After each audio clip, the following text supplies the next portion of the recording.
he's in the top 5 now. He's dominant because he needs to make sure that I can't stress this enough, that he's not pushed too soon. So many times we've had fighters come from different organizations, they get pushed incredibly soon, especially with now that we haven't really seen his grappling game. Because if he goes up against, even though Glover Teixeira is next to fight, it's confirmed he's going to fight Jan Blachowicz. If he were to fight Glover Teixeira and he's like, oh, let's see how good your wrestling is, and then takes him down, and then he's on the ground, and Glover's going to be like, oh, and he's just going to play with him, and he's going to smother him, and then there's a hype train that's gone down. So that's why I feel like, we brought up him fighting Aleksander Rakic. It has to be the fight to make. Well, don't get me wrong. I'd love to see Jan Blachowicz versus Jiří Procházka.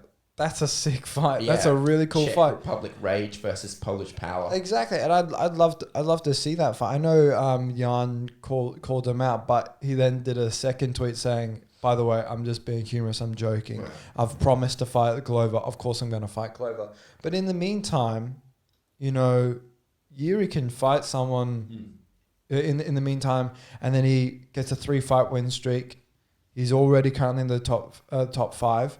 He has a legitimate claim to go fight Jan Blachowicz. He needs to fight Aleksander Rakic.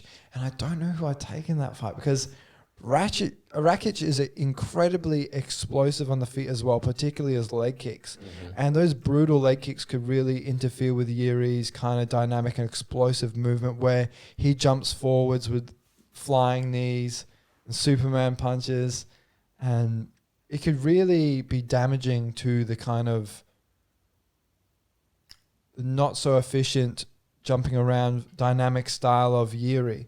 So, and on the other hand, Jiří is, if he can knock out Dominic Reyes, do you really think he can't knock out Aleksander Rakic? No. At light heavyweight, anyone, most people, especially in that top 5, can knock out each other. Yes. So I don't know who I would take in that fight, but I do want to see it. That is the next fight to me. I don't know who I would take either, but one thing I know for sure, in a fight like that, we could show Jiří being tested, because Rakic has fought 5 rounds before. Mm-hmm.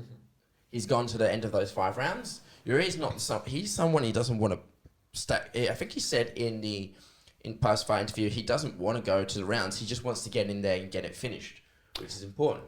But he follows a kind of... I was looking into his history, and he read...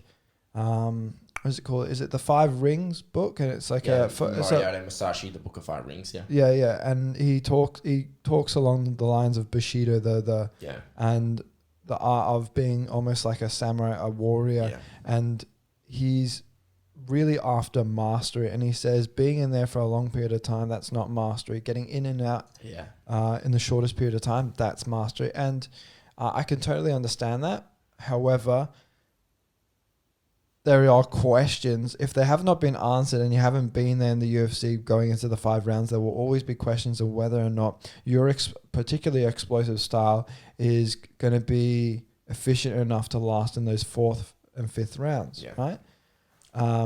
Whereas we've seen it with Rakic. When Rakic had to dig deep, he did. He would pressure his opponent up against the cage and hold them there, right? Butcher his legs up, right? Could that be an issue for Jiří? Of course. Yeah. But I don't know who I take in that fight, because I believe they are closely matched, and that's what makes it a banger of a fight, when they are closely matched. 2 very young stars, and then... Absolutely rising prospects. Insane. Yeah. I'd love to see that fight.